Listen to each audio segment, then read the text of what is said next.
Women were told they could have it all, but no one mentioned what all would cost. We are currently witnessing a massive fracture in the foundation of modern relationships, a silent departure that is reshaping the social landscape as we know it. For years, the conversation has been centered on what men need to do better, how they need to change, and why they aren't stepping up. But there is a different story unfolding beneath the surface, one that isn't being told in the mainstream media. Good men, the ones who value stability, loyalty, and family, aren't missing. They haven't simply vanished into thin air. They are withdrawing. They are looking at the current state of dating dynamics and deciding that the cost of entry is simply too high. This isn't a strike or a temporary phase. It's a calculated exit from a game where the rules seem designed to ensure everyone loses. To understand why this is happening, we have to look at the three stages of this shift: awareness, confrontation, and recalibration. By the end of this video, you'll see exactly why the Great Withdrawal is happening and what it means for the future of human connection. For decades, society has pushed a specific narrative of independence. Modern women were encouraged to prioritize the corporate ladder above all else, under the guise of total empowerment. While financial independence is a tool for security, it has inadvertently become a virtue that dismantled the very foundation of love. This is the corporate trade-off. We have reached a point where the drive for professional success has bled into the private sphere, causing a fundamental shift in how people interact. Corporations gained a massive influx of dedicated workers, but society lost its feminine balance. When independence becomes a shield against vulnerability, the ability to form a deep, lasting bond begins to wither. The conflict arises when the hustle culture that dominates the office is brought home.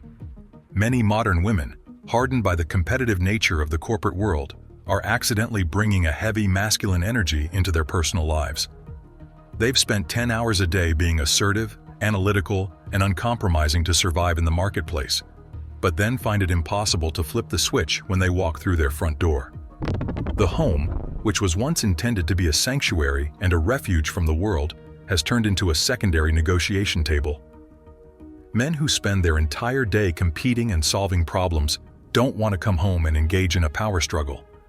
They are looking for a partner, not a second boss. When every conversation feels like a boardroom debate, the emotional connection begins to starve. This lack of balance is one of the primary reasons why the spark in many modern relationships fizzles out before it even has a chance to catch fire. This brings us to why good men are checking out in record numbers. It's a common misconception that men are staying single because they are afraid of commitment, or because they want to play the field forever. For the vast majority of high-quality men, the issue isn't fear, it's fatigue. Dating dynamics have become an exhausting cycle of high expectations and low returns. These men value peace above all else. They are the ones who work hard, stay out of trouble, and have a clear vision for their lives. But when they look at the landscape of modern dating, they see a wrestle for emotional territory that they simply aren't interested in joining. They would rather choose solitude over a relationship that feels like a constant drain on their mental health. Please leave a comment saying "I am winning" if you have reached this part of the video. We also have to address the alpha paradox. We see an increase in women who identify as alpha, priding themselves on their dominance and self-sufficiency. However, attraction thrives on polarity. When two people are both trying to occupy the same masculine space, friction is inevitable. Men who are grounded and masculine themselves aren't looking for a mirror. They are looking for a complement. This creates a disconnect where the very traits that make a person successful in the workplace are the ones causing failure in the bedroom and the living room. Furthermore, men are no longer just competing with other men. They are competing against the dopamine scroll and the validation loop. Why would a man invest months of effort, thousands of dollars, and significant emotional energy into a woman who is constantly seeking external validation from thousands of strangers on the internet? The digital world has created an environment where attention is the new currency, and for many men, competing with a smartphone for their partner's focus is a losing battle. This is leading to a rise in AI companionship and digital escapes. While some might see this as a sad alternative, many men view it as a logical choice. Why choose emotional chaos, constant criticism, and the risk of a messy divorce when serenity and consistency are just a click away? It's a harsh reality, but for a man who has been burned by the toxic dating game, the digital path offers a level of peace that the modern dating world currently lacks. Do you think the great withdrawal of men is permanent, or can polarity be restored? Is it possible to find a balance in a world that seems determined to keep us divided? Let me know your thoughts in the comments below. At the core of this entire issue is the polarity crisis. Human attraction isn't just a social construct, it's a biological imperative driven by the tension between masculine and feminine energies. When these roles become blurred or discarded entirely, the attraction collapses. We have spent so much time trying to prove that men and women are the same that we forgot that our differences are what make the connection beautiful. There is a rising prevalence of dark feminine energy in the dating world, a version of femininity that is seductive but ultimately destructive, focused on manipulation and self-interest rather than nurturing and growth. This stands in stark contrast to the strength and softness that is so desperately missing today. True femininity is not weakness. It is the invisible gravity of civilization. It is the warmth that turns a house into a home and the grace that inspires a man to be his best self.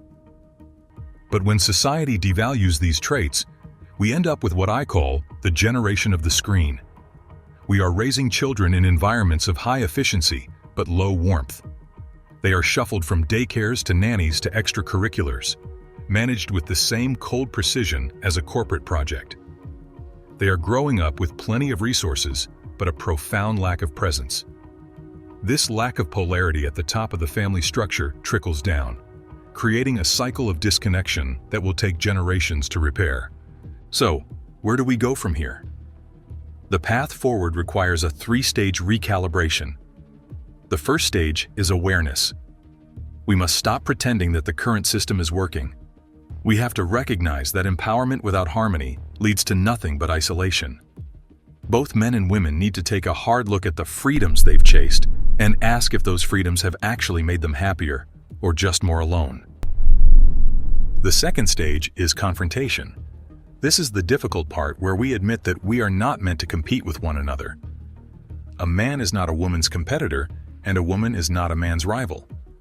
We were designed to be two halves of a whole, each bringing something unique to the table that the other lacks. Confronting the ego and letting go of the need to be right or dominant is the only way to bridge the gap. The third and final stage is recalibration. This is a return to grounded polarity. It's about men rising in grounded strength, being leaders who are worthy of respect, providers who are reliable, and protectors who are present. Simultaneously, it involves women softening back into their feminine power, understanding that their value isn't measured by how tough they can be, but by the depth of their character and the warmth they bring to their relationships. It's about creating a space where both partners feel safe enough to drop their guards and actually connect. This isn't just about romance or finding a date for Friday night. It's about the very future of human connection. We are at a crossroads where we must decide if we value the short-term ego boost of winning or the long-term fulfillment of building something that lasts. The great withdrawal of men is a warning sign that the current trajectory is unsustainable. If we continue to treat relationships like business transactions and partners like disposable commodities, we will find ourselves in a very cold, very lonely world. If no one wants to be needed, what future are we building for those who will inherit the emptiness we mistook for freedom? We are trading the gold of genuine intimacy for the plastic of digital validation, and the cost is starting to show in our mental health, our families, and our communities. It's time to stop playing the game and start building something real again. This is a conversation that needs to happen if we ever hope to find our way back to each other.